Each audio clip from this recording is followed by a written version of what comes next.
जय भोले, जय माता की। जय भोले, जय माता की। जैसा कि हम सभी जानते हैं कि इस पृथ्वी पर सबसे पहला प्रेम विवाह प्रभु भोलेनाथ और माता सती का हुआ था। एक तरह से अगर हम देखें तो हर चीज को परमपिता परमेश्वर ने शिव रूप में जन्म लेकर इस पृथ्वी पे स्थापित किया, ताकि यह संसार उन शक्तियों के विद्यमान होने के कारण उन चीजों का प्रभाव प्रत्येक मनुष्य जाति में पड़े, और उसके प्रभाव के कारण हम लोग प्रेम, गुस्सा, नृत्य, संगीत, इन सब का समावेश करते हैं, क्योंकि यह सभी चीजें परमपिता परमेश्वर ने शिव रूप में इस पृथ्वी पे प्रतिपादित किया था, माता और पिता ने, जिसके लिए माता ने कई जन्म लिए हैं, जिनका संपूर्ण लेखा जोखा तो किसी के पास नहीं है। लेकिन हाँ, सब एक अंदाजा लगाते हैं कि 107 जन्म लेने के बाद ये हुआ, इतने जन्म के बाद ये हुआ, मतलब एक अंदाजा लगाते हैं, लेकिन सही ज्ञान किसी के पास नहीं है कि माँ ने कितने जन्म लेके इस पृथ्वी पे शक्ति को किन किन रूपों में प्रतिपादित किया, मतलब स्थापित किया। अगर ऐसे देखें तो माँ का विंध्यवासिनी स्वरूप और कामाख्या स्वरूप, मतलब कितने स्वरूप हैं। फिर हम ये देखते हैं, जब माँ ने सती रूप में जन्म लिया तो उनका मकसद था कि इस पृथ्वी पे प्रेम की स्थापना करना। मतलब उस समय तक पृथ्वी पे प्रेम की स्थापना संपूर्ण ढंग से नहीं हुई थी, तो माँ ने अति प्रेम की स्थापना की, क्योंकि कोई चीज संपूर्ण मतलब जितना भी उसका पावर होता है उसके साथ संपूर्ण प्रतिपादित की जाती है। अगर उसमें कम किया जाएगा तो व्यक्ति उस ऊंचाई को नहीं पहुंच पाता है। इसलिए उन्होंने संपूर्णता के साथ अति प्रेम को प्रतिपादित किया, और इसको हम लोग देखते भी हैं। जैसे कि हम लोग देखते हैं कि माता सती ने हमेशा यही कहा है कि मैं शिवजी और पिताजी के बीच का जो वैमनस्य है उसको प्रेम से समाप्त कर दूंगी, मगर वह यह संपूर्ण नहीं कर सकी। इसको हम देखें तो माता पिता ने पहला प्रेम पृथ्वी पे स्थापित किया, मगर वो अपनी पूर्णता को नहीं प्राप्त कर पाया। इससे हमें यह ज्ञान मिलता है कि हर प्रेम अपनी पूर्णता को नहीं प्राप्त कर पाता है। अगर प्रेम में महत्वाकांक्षा होगी तो प्रेम कभी भी पूर्णता को नहीं प्राप्त कर सकता है। लेकिन अगर हम प्रेम महत्वाकांक्षा को छोड़ के एक निश्चलता के साथ प्रेम को धारण करें तो हमारा प्रेम हमेशा संपूर्ण होगा। तो इसको हम लोग माता सती के उसमें देखते भी हैं कि माता और शिव जी का जब विवाह हुआ, सती और शिव जी का, तो वह अपनी पूर्णता तक नहीं पहुंच पाया। जबकि सती ने कितना प्रयास किया कि पिताजी मान जाएं, प्रभु तो मान ही गए थे, लेकिन पिताजी नहीं मना पाई, क्योंकि उनके मन में अपना ही एक अहंकार था कि मैं इस पृथ्वी का सर्वश्रेष्ठ संचालक हूँ, मैं ही इस पृथ्वी का सही ढंग से प्रजा का संचालन, प्रजापति थे। तो ये चीजें एक घमंड का निर्माण कर देती हैं, और जब वह घमंड निर्मित हो जाता है तो वह व्यक्ति उस घमंड के कारण अपने आप को सही स्थिति में कभी भी नहीं समझ पाता है कि मैं क्या हूँ और मेरा घमंड क्या है। माता ने बहुत प्रयास किया, लेकिन वह दक्ष को नहीं, जबकि दक्ष ने जब जब और तब दोनों किया था, मतलब जब करके ही तब किया, और माता आदि शक्ति ने उनको आशीर्वाद दिया था कि मैं तुम्हारे घर पुत्री रूप में जन्म लूंगी, क्योंकि दक्ष ने मांगा ही यही था। मगर जब माता ने जन्म ले लिया तो वहीं से उनका घमंड प्रारंभ हो गया कि यह सर्वशक्ति जगत जननी है, इनका हम अपने हित के लिए प्रयोग करें और शिव को एक किनारे कर दें। क्योंकि अगर शक्ति नहीं होगी तो शिव संपूर्ण नहीं हो सकते हैं, और अगर शिव नहीं संपूर्ण होंगे तो फिर मेरा राज्य हमेशा संपूर्ण रहेगा और मैं ही सर्वोपरि रहूँगा। यह सब चीज़ें सोच के दक्ष ने, क्योंकि वह भी दक्ष प्रजापति थे और जब इतना ज्ञान लेके वो प्रजा का संचालन करते थे तो यह भी तो उनकी बुद्धिमत्ता थी कि हम कैसे अपने को शक्तिशाली, जब माता शक्ति ही उनके पुत्री रूप में जन्म ली तो अपने को एक अथाह शक्तिशाली समझने लगे।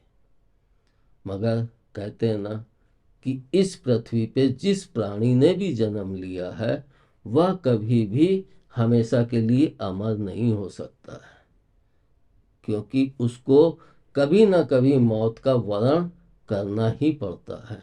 और अगर तुमने घमंड कर लिया तो उस घमंड को प्रभु कभी भी बर्दाश्त नहीं करते हैं। वह घमंड तुम्हारे ही जीवन के अंतिम पड़ाव के अंतर्गत ही वह घमंड चूर चूर प्रभु कर देते हैं। लेकिन तुम अपने घमंड को कभी भी यह नहीं कह सकते हो कि मेरा जो ये घमंड था इस तरह से चूर चूर हो गया। लेकिन कुछ प्रभु भक्त ऐसे भी होते हैं, वो इस सच्चाई का सामना करके इसको व्यक्त कर देते हैं, मगर हर इंसान के अंदर यह शक्ति नहीं होती है। तो माता और पिता का विवाह हो गया, मतलब सर्वप्रथम इस पृथ्वी का पहला प्रेम विवाह था, लेकिन वह अपनी पूर्णता को नहीं प्राप्त कर पाया। तो वह पूर्णता को क्यों नहीं प्राप्त कर पाया, इसको अगर हम देखें तो हमें समझ में आता है। क्योंकि माता के अति प्रेम के कारण और प्रभु के भी अति प्रेम के कारण, मतलब माँ ने भी अति प्रेम किया तो माँ के अति प्रेम को देख के प्रभु भी उसी प्रेम में साथ माँ का देते हुए चले गए। माँ का अति प्रेम था कि मेरा मायका, जैसा कि मैंने अभी पहले वीडियो में कहा भी है कि हर नारी जाति को अपना मायका सर्वश्रेष्ठ लगता है, अपने पिता सर्वश्रेष्ठ लगते हैं, और वह यहाँ भी इंगित होता है। तो जब माता अपने पिता को और शिव के बीच का वैमनस्य समाप्त करने के लिए अति प्रेम का आवरण ओढ़ ली, मगर वह आवरण उनको संपूर्णता प्रदान नहीं कर पाया।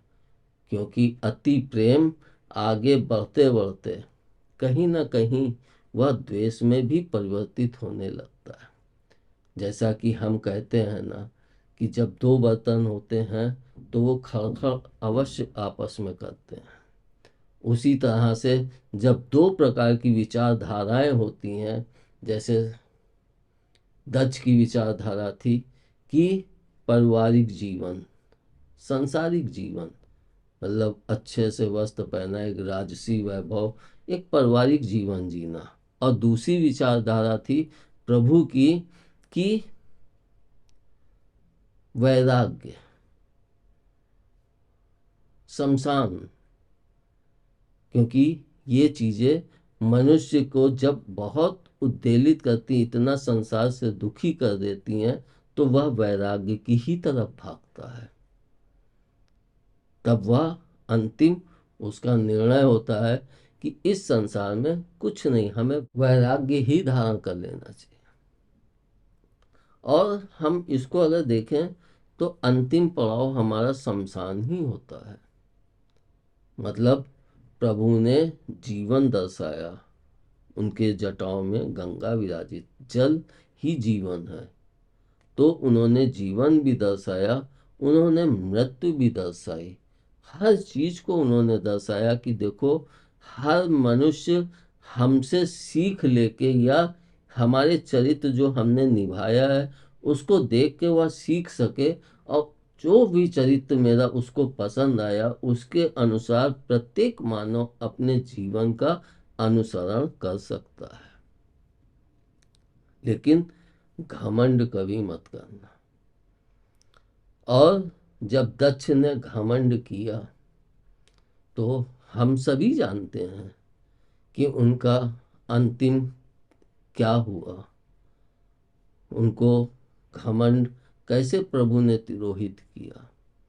बहुत मैं करते थे तो प्रभु ने भी उनको बकरे का शीश देके कि जा तू जीवन भर मैं करता रहा, तो अब भी जो बचा है जीवन, माता के कारण तेरे को जीवन दे रहा हूँ, तो ये भी तेरा जीवन मैं ही करते जाएगा।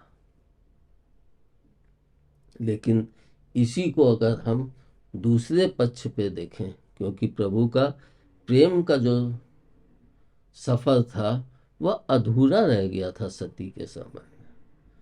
उस सफर को पूर्ण करने के लिए माता सती ने फिर पार्वती के रूप में जन्म लेके अपने उस अधूरे प्रेम को संपूर्ण किया।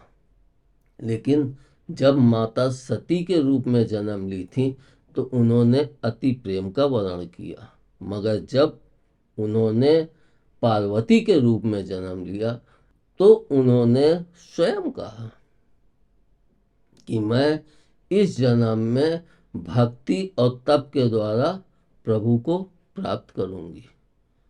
तो माता सती ने तप नहीं किया था, उन्होंने प्रेम किया, और माता पार्वती ने तप करके और प्रभु को प्रसन्न करके तब प्रभु को प्राप्त किया था। जिससे हम यह भी सीखते हैं कि प्रेम में तो आगे चल के कुछ ना कुछ खटपट होने लगती है, क्योंकि जब प्रेम का आरंभ होता है तो उस समय व्यक्ति को कुछ भी दृष्टिगत नहीं होता है, और वह अपने उस प्रेम के लिए हर कार्य को छोड़ के उस प्रेम को पहले पकड़ने की चेष्टा करता है। मगर जब वह प्रेम विवाह में परिवर्तित हो जाता है तो दोनों जब साथ रहने लगते हैं पति पत्नी, तब उस प्रेम में थोड़ी गिरावट आने लगती है, जिसके कारण बहुत से वैवाहिक संबंधों में बिलगाव भी आरंभ हो जाता है।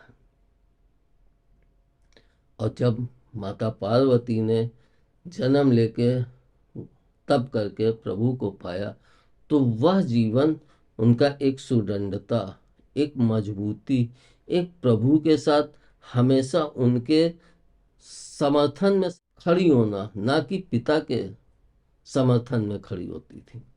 जबकि सती हमेशा पिता के समर्थन में पहले खड़ी होती थी, प्रभु को दूसरा नंबर आता था। लेकिन यह गलत है। हमें जब हमारा नया जीवन आरंभ हो रहा है और वह हमारे पति के साथ मेरा जीवन का आरंभ है, और पति का भी यह सोचना होना चाहिए, ऐसा नहीं कि सिर्फ पत्नी का ही यह होना चाहिए थे, पति का भी होना चाहिए कि मेरा भी जीवन आरंभ हो रहा है और आज से यहाँ से आगे के जीवन का संचालन मुझे अपनी पत्नी के साथ करना है। तो जब पति पत्नी दोनों ही इस चीज को समझ लेंगे तो कभी भी उनको अपने जीवन के अंतिम पड़ाव तक पहुंचने में कोई भी कष्ट या कोई भी रुकावट नहीं आ सकती है। इसका सबसे बड़ा कारण है क्योंकि दोनों ही एक दूसरे को समझते हैं और जानते हैं। जैसा कि मैं पहले कहता ही हूँ कि पति पत्नी एक गाड़ी के दो पहिए हैं और दोनों को एक दूसरे को समर्थन करते हुए ही आगे बढ़ सकते हैं। इसको हम देखें तो अगर गाड़ी का एक पहिया जाम होता है, एक फ्री होता है, तो जो पहिया जाम होता है वह है पति और जो पहिया फ्री होता है वह है पत्नी। क्योंकि पति बाहर जाके कार्य को करता है और धन को कमा के लाके अपने परिवार को संचालित करने के लिए कि वह जीवन को अपना जी सके, तो वह अपने को एक मजबूती के साथ फ्री नहीं रह सकता, मतलब मजबूती के साथ स्थित हो जाता है।